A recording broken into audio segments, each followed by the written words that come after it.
Seguimos informando en ProAgro y como lo adelantábamos ya estamos con visita a nuestros estudios. Nos acompaña el presidente del Instituto Nacional de Desarrollo Rural y de la Tierra INDER de nuestro país, el señor Francisco Ruiz Díaz. Francisco, muchísimas gracias por su tiempo una vez más para la teleaudiencia de ProAgro. ¿Cómo está?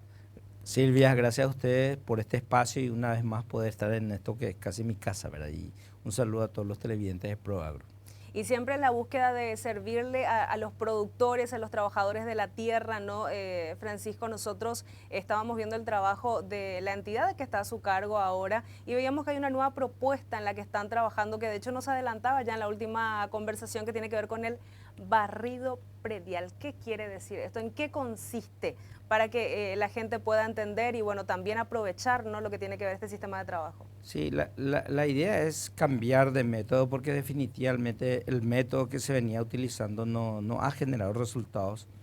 La estadística que siempre suelo mencionar y es que en 83 años de reforma agraria logramos titular apenas el 5% de lo que son los inmuebles destinados a la reforma agraria. Entonces, en 83 años hemos titulado el 5%, ¿verdad?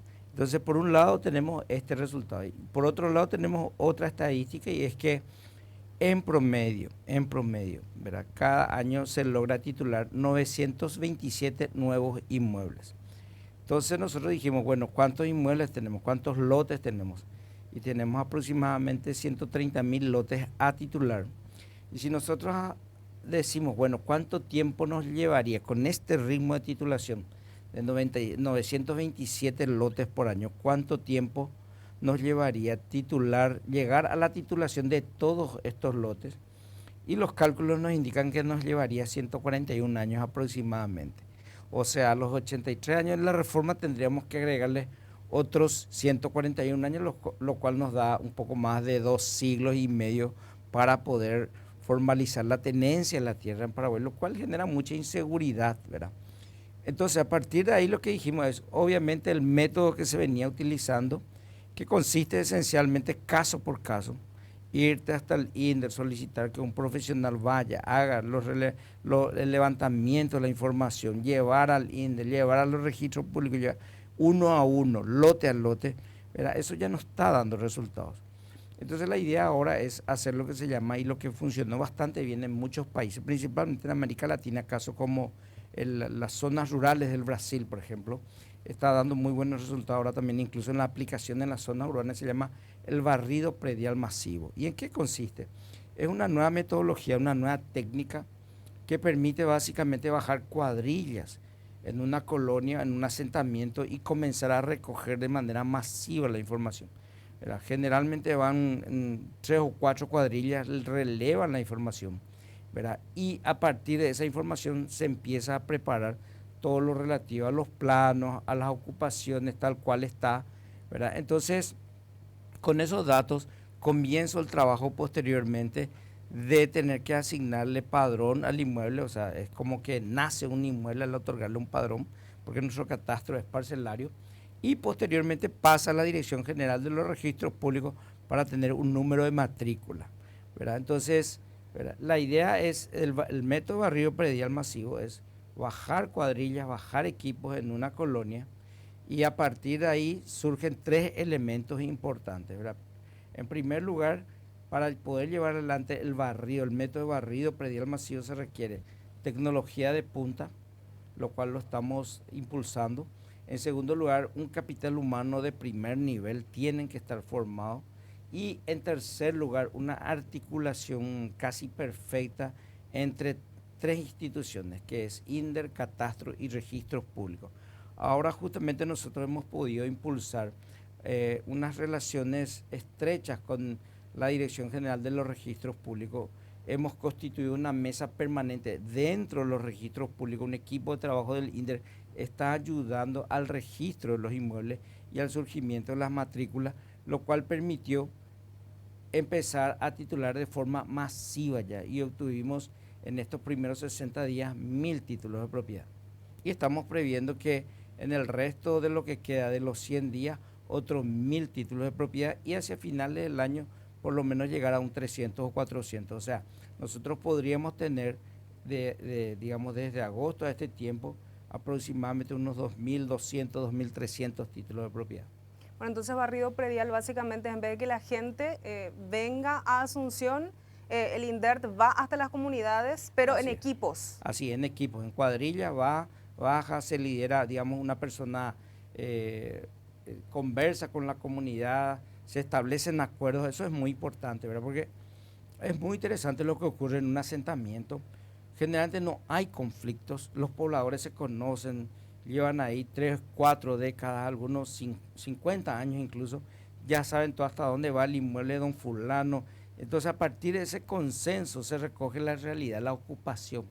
Y eso es lo que permite, porque incluso se tratan de personas que le llaman los pioneros, que a su vez fueron otorgándole inmuebles a sus hijos, y eso se va recogiendo en este relevamiento hecho por cuadrillas. Entonces, como te decía, el método de barrido predial masivo consiste en una metodología y en una técnica basada en 3 ejes fundamentales: utilización de la tecnología de punta, capital humano de primer nivel y una articulación permanente entre instituciones del Estado encargados, que son los responsables de impulsar o de participar en el proceso de titulación. Para empezar a trabajar con este sistema, ¿qué requirió la institución? ¿Sumaron gente? Y en cuanto a tecnología, cuando dices tecnología también si nos puede dar un ejemplo, ¿se refiere a acceso a internet, a equipos? ¿Y cómo están también con eso? ¿Tienen lo suficiente? Sí, justamente la semana pasada, en el caso de lo que tuvimos que hacer, y en primer lugar, identificamos que había una gran cantidad de casos que estaban entre catastro y registros públicos. Entonces lo que fuimos es a hablar con la directora general de los registros públicos y le preguntamos qué ella necesitaba para darnos un apoyo, de tal manera que esos expedientes que salían de catastro puedan tener una simplificación de trámite en los registros públicos. Entonces llegamos a acordar esa metodología, apoyamos con 2 personas adicionales, pues ya teníamos creo que 4 ahí en registros públicos, apoyamos con 2 personas adicionales, ¿verdad? Y a partir de ahí empezamos a sacar esto, pero eso significa que ahora tenemos que irnos, por ejemplo, a catastro, ¿verdad? Tenemos que ver qué requiere catastro, porque tenemos casos ahí que llevan un buen tiempo. Ahora, ayer me informaron que salió 127 inmuebles, una colonia con 127 inmuebles fue aprobado en catastro, anteriormente eso era 1 a 1, y ahora sin embargo en una sola oportunidad, habrá tardado seguramente, me imagino yo, unos 30 días, pero salieron 127 inmuebles que tenemos que sumar. Eso llevamos ahora a los registros públicos y eso tardaría 2 a 3 días y ya tendríamos, ¿verdad?, la posibilidad de preparar los títulos de propiedad. Y ahí viene un caso muy interesante, Silvia. Nosotros podemos, es como aquella frase que dice, puedo llevar al caballo hasta el agua, ¿verdad?, pero no le puedo obligar a beber. ¿Eso qué significa? Significa que nosotros controlamos la producción. Eso significa que podemos enviar el equipo de barrido predial masivo, las cuadrillas, traer la información, trabajarlo en el gabinete, usar la tecnología, la información geoespacial, los sistemas de información geográfica, para tener toda la documentación necesaria, verifico los documentos de los beneficiarios, todo ese trabajo lo puedo hacer.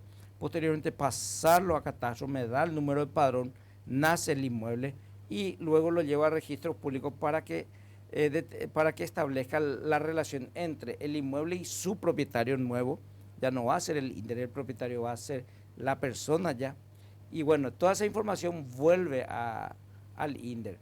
Yo a partir de ahí preparo el título de propiedad, pero la ley dice que yo no puedo preparar el título de propiedad mientras no venga el propietario a pagar y a firmarme. Entonces yo puedo tener 10.000 matrículas para entregar, y esa es la parte de la producción, de la oferta, vamos a decir, pero si no hay demanda, no tengo ni un título. Entonces este también es un desafío que tenemos. Empezamos a trabajar fuerte, hemos tenido que hacer descuentos, hemos tenido que enviar equipos al campo para lograr que la gente firme, para lograr que la gente aporte el pago mínimo. Sin ese pago mínimo no estoy autorizado a hacer el título.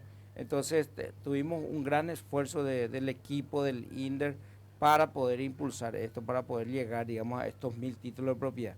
Te doy un caso, nosotros ahora en este momento tenemos aproximadamente 200 títulos para entregar en Caaguazú, en una de las colonias del INDER. Sin embargo, ha aparecido un dirigente que le ha dicho a la gente que si ellos reciben su título de propiedad, se les va a robar su inmueble. Es una cosa totalmente traída de los pelos, ¿verdad? Porque vos le querés dar el título de propiedad para que él sea el propietario. Entonces aparece un dirigente político y le dice, señores, si ustedes firman por ese título, se les va a robar su inmueble, porque lo que quieren es robarle el inmueble, ¿verdad? Entonces son 200 títulos que tengo, pero que no pude entregar porque apareció un dirigente y le dijo a la comunidad que no firma. Y eso no entra en mi estadística. Nosotros íbamos a tener 1.200 ahora si esta persona hubiese colaborado y le hubiese dicho a la gente que era importante tener ese título de propiedad. Entonces, son cosas con las que tenemos que lidiar. Y bueno, vamos a ver cómo logramos eventualmente en este contexto de barrido predial masivo ver algún tipo de simplificación desde ese punto de vista. Estamos manejando propuestas con la Dirección General de Registro Público porque si tenemos el control de la producción, pero no tenemos el control de la demanda, probablemente vamos a tener muy pocos títulos de propiedad a entregar. Y nosotros tenemos como indicador títulos de propiedad entregados, no títulos de propiedad con matrículas. Porque al tener matrículas ya están los registros públicos, pero no existe el documento contractual entre el INDER y sus beneficiarios. El título está, dentro del título está inserto digamos, el compromiso contractual nuestro con los beneficiarios. ¿Qué pasa con esos títulos que vamos a decirle ya están listos, necesitan la firma, pero necesitan el pago mínimo? ¿Qué pasa cuando no tengo? ¿Hay alguna forma de volver a pedir alguna financiación? ¿Cuánto es el pago mínimo para esa familia? Vamos a decirle que sí quieren, sí, pero no pueden llegar. Y supongamos, por ejemplo, ¿Y cuánto se le puede esperar también? Que tenés un inmueble, un lote con 10 hectáreas, ¿verdad? Y que esté tasado en 5 millones cada hectárea. Normalmente los precios de la reforma agraria están muy por debajo de los precios de mercado, que es una forma que la gente acceda, ¿verdad? Y se haga un poco de justicia, vamos a decir, en el sentido de la distribución de la tierra, ¿verdad? Entonces, supongamos que tenés un lote, 10 hectáreas, 5 millones la hectárea, que es lo que tenés que pagar. Se trataría de 50 millones, un paquete de 50 millones. La ley prevé en anualidades, hasta 10 anualidades prevé la ley en el caso de los varones y creo que era 15 años en el caso de las mujeres, ¿verdad? Una facilidad para las mujeres, ¿verdad? Bueno, entonces, si mi inmueble sale 50 millones, para que yo, INDER, pueda comenzar a tipear tu título de propiedad, tuviste que venir y pagarme el 3% de eso, que serían 1.500.000. Que nosotros podemos decir acá, desde Asunción, podemos decir, pero qué tontos, ¿verdad? O sea, ¿por qué no? Demasiado poco, es demasiado poco de 1.500.000. No, pero cosa que en el campo, en el campo hay mucha informalidad, ¿verdad? Es la realidad que existe, ¿verdad? Hay muchísima informalidad en el campo. Si nosotros vemos informalidad en la ciudad, vemos mucha informalidad en el campo. Cuando existe mucha informalidad, existe poca circulación del dinero, ¿verdad? No está muy monetizado, no hay una profundización financiera en el campo por ese problema de informalidad, ¿verdad? Entonces, ahí el problema es que generalmente escasea el dinero, entonces la gente lo que hace, tiene un chanchito, vende su chanchito para pagar eso, o eventualmente entrega parte de su cosecha, y para ellos es mucho, 1.500.000 guaraníes. Ahí lo que nosotros estuvimos viendo para poder tener también control sobre la demanda es trabajar con algunos de los, digamos, de las agencias financieras públicas para que éstas le brinden un crédito, digamos que en el sentido del pago mínimo más 2 cuotas, de tal manera que le deje un buen espacio de oxígeno y que ésta le haga en cuotas mensuales, que esa financiera o que esa agencia pública nos pase ya a nosotros el recurso y ahí podemos nosotros iniciar el proceso de titulación. Bajo ese criterio sí tendríamos el control de la demanda hasta cierto sentido también, sí, porque a partir de ahí sería, ¿quieres tomar el préstamo? Y si no quieres tomar, tampoco podemos convencer. O sea, nosotros podemos controlar la producción de títulos, pero lo que no podemos controlar es que la gente demande sus títulos. Bueno, entonces, por sobre todo, ahora, presidente, decirle a la gente que se acerquen, Toporanduminte, Catumo, ya por acá, en alguna salida le vamos a decirle para poder apoyarles. Así mismo, nosotros ahora mismo tenemos, en total, en todo el país, tenemos como 300 o 400 títulos ya hechos, pero que dependemos que la gente se acerque, pague, firme sus títulos, ¿verdad? Entonces, lo que vamos a hacer, hemos decidido tomar 2 cursos de acción para ver si podemos acelerar esto. En primer lugar, le hemos dicho a la gente, hemos anunciado de que el que firma de aquí hasta finales de noviembre, ¿verdad?, va a tener, no va a tener el interés tan pesado que tiene hoy, que es 12%, se lo vamos a bajar al 4%, si es hombre y al 0% si es mujer cabeza de hogar. Entonces vos sos mujer cabeza de hogar, anteriormente yo te daba tu lote, te financiaba con una tasa del 12%, ahora te bajo al 0%. Y pasen a firmar porque es una promoción que está en noviembre. Y en segundo lugar es enviar equipos al interior de las diferentes colonias para promover la firma de estos títulos de propiedad. Ojalá que lo logremos porque si no vamos a tener números mucho más elevados de lo que hoy estamos proyectando. Bueno, ahora tenemos que hacer una breve pausa, pero quiero seguir conversando con usted, presidente, sobre todo por algo que ya habíamos hablado antes adelantado, trabajos complementarios para el desarrollo económico de las comunidades. No solamente la cuestión de títulos, sino también el trabajo con ellos. Pero ahora tenemos que hacer una breve pausa, tenemos algunas sugerencias para compartir aquí en el canal de la producción. En minutos seguimos con más información aquí en ProAgro.